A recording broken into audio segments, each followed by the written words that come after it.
Salve Bapak Ibu dan saudara-saudari terkasih dalam Tuhan. Tema renungan kita pada hari ini adalah iman yang menyelamatkan. Untuk mendapat keselamatan yakni kesembuhan dari kebutaannya, Bartimeus terus berseru, "Yesus anak Daud, kasihanilah aku." Seruan Bartimeus memohon belas kasih tentunya bukanlah belas kasih berupa sedekah karena ia seorang pengemis. Seruan Bartimeus ini pun mendapat kecaman dari orang banyak dan mereka menyuruhnya untuk diam.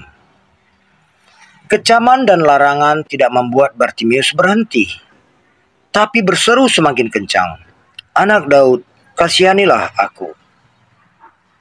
Keberanian Bartimeus berseru semakin kencang tentu punya suatu kekuatan. Kekuatan itu adalah iman. Iman bahwa Yesus mengasihinya. Iman bahwa Yesus akan menolongnya. Dan iman bahwa Yesus adalah jalan keselamatan.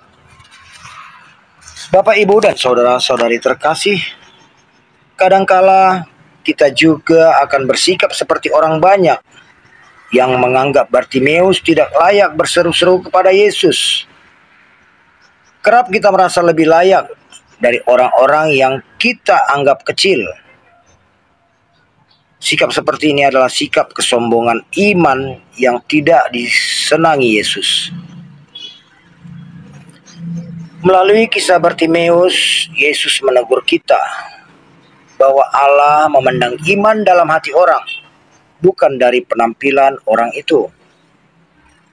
Tindakan Yesus ini kiranya menjadi perhatian kita sebagai umat Kristus, agar kita lebih mengisi iman dalam hati kita yang tersembunyi daripada penampilan yang terkesan rohani.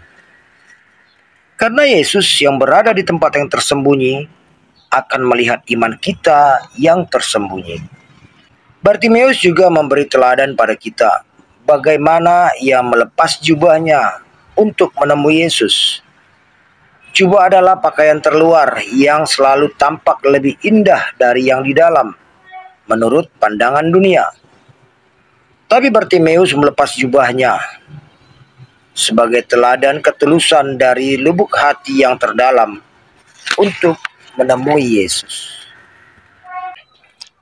Bartimeus yang sehariannya seorang pengemis datang kepada Yesus bukan meminta uang atau makanan. Bartimeus meminta agar dapat melihat.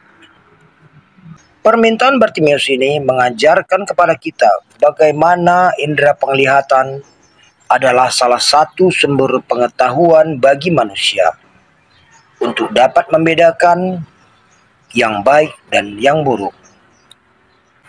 Marilah kita juga meminta kepada Yesus agar membukakan mata iman dan mata hati kita, sehingga kita dapat melihat benih-benih iman dalam diri saudara-saudari kita yang paling kecil sekalipun, agar kita terhindar dari kesombongan iman dan selalu menjadi pribadi yang rendah hati.